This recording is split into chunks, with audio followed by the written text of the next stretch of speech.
की त्या संदर्भासाठी मी क्लास लावला होता ज्या कारणासाठी, ते सगळ्यात जास्त 100% सक्सेस झालेलं आहे माझ्यासाठी. की माझ्या ईमेल्स आणि ह्या गोष्टी मी आज 15-15 ओळीच्या ईमेल्स अशा सहज लिहू शकतो. आणि तुमच्यामुळे मला त्या की मला त्याचा खूप फायदा झाला.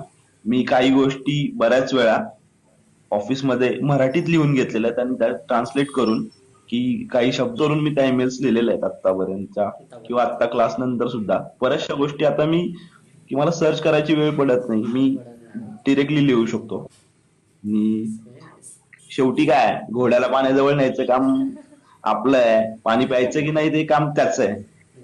त्यामुळे तुम्ही शिकवता त्यात नो डाऊट तुम्ही खूप चांगल्या प्रकारे शिकवलेलं आहे, की तुम्ही शेवटी एक रुरल आहेच त्या बाबतीत.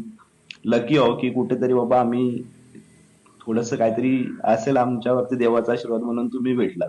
कारण मी फर्स्ट टाइम कुठला तरी इंग्लिश स्पोकन इंग्लिश क्लास लावलाय, याच्या आधी कोणताही क्लास लावला नव्हता. आणि एवढीच मेहनत जर आमच्या शिक्षकांनी घेतली असती तर 35 पेक्षा जास्त मार्क पाडले असते प्रत्येक वेळी इंग्लिश मध्ये, ना की आम्ही पास होण्यापुरतं हे केलं असतं. पाहिलं असतं. बरोबर, गुड. ओके, माधुरी मॅम, तुमचा अनुभव काय सांगतो?